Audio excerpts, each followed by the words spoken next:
Hello, I'm Susan Schultz. I'm going to be reading from my book Meditations, December 2019 to December 2020, which is a finalist in the Big Other Nonfiction Award. Thanks very much to John Madera. I appreciate it. The book was published by Wet Cement Press, and the cover was by Deborah Nahmad. It looks abstract, but it actually is a record of gun deaths in the United States over a period of time. January 20th, 2020. The world ends in hail and dust. No more a consistent tense that moves from present to present, but a tense confabulation. It's a powerful move, I tell my students, but you need to know where you're going. It's not that we're all living in the present, rather that its fragile shell so easily shatters. Memory loses all category, as if the past only rewound the present.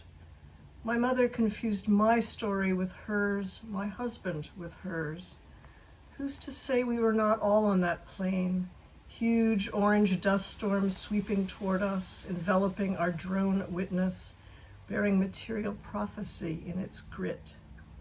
The dust cloud is 186 miles long and moves at 66 miles per hour. It crests over Dubbo and Broken Hill, composed of earth from farms in New South Wales. Look at the earth, my father would say, meaning the orange clay that only broke when you took your spade to it. The earth was that color in Vietnam, a vet once told me. But now it rises as if it had wings, and its poet wasn't always so stoned he heard angels singing, their verbs blooming dutifully at the ends of sentences, where they propel us back to the beginning, no matter their tense. Our witnesses watch for us, a drone hovering over Diamond Head to see how many houses burned on the first clear day in weeks. It was such a beautiful day.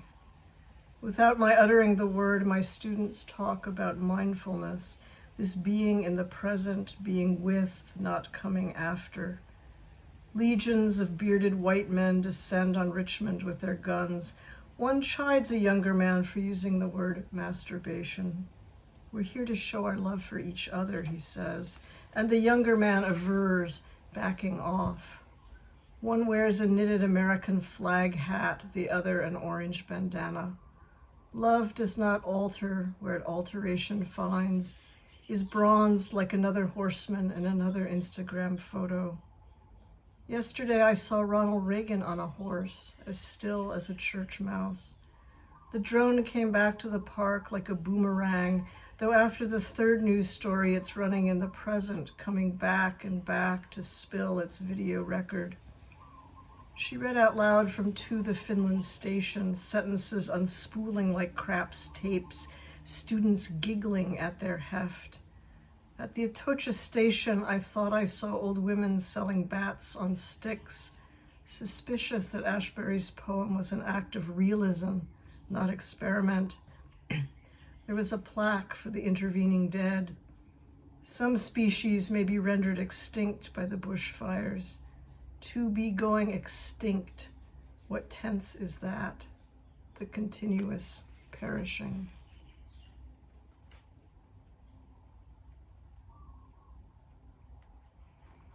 This was the time of COVID after all. April 13th, 2020. Some of us have spiritual experiences, others of us die.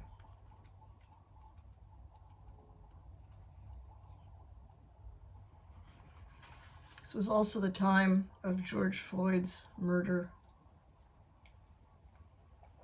And I somehow confused George Floyd with the Pope in this piece.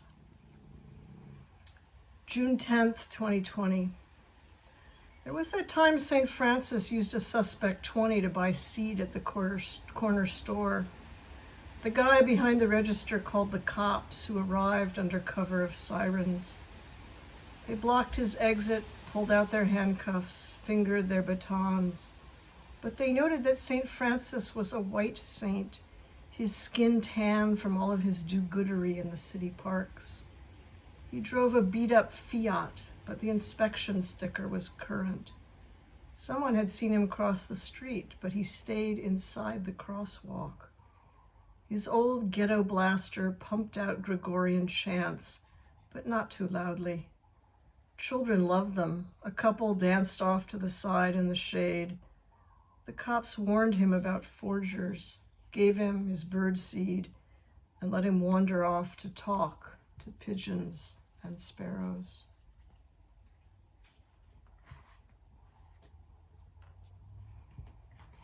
July 31st, 2020.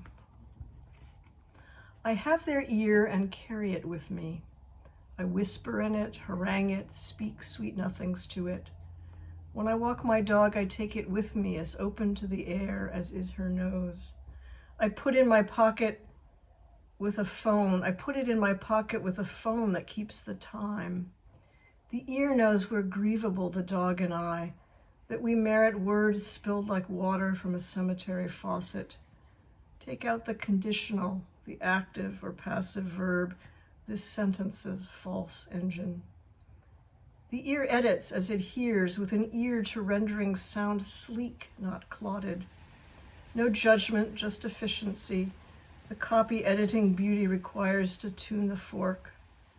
Not the efficiency of the production line, but of the poetic line, which conveys no goods, makes no profit, throws off its baggage like a catastrophic alphabet. Lean over to pick up a lottery of words and sounds, gather them in a baseball cap, pass them around for others to put in order.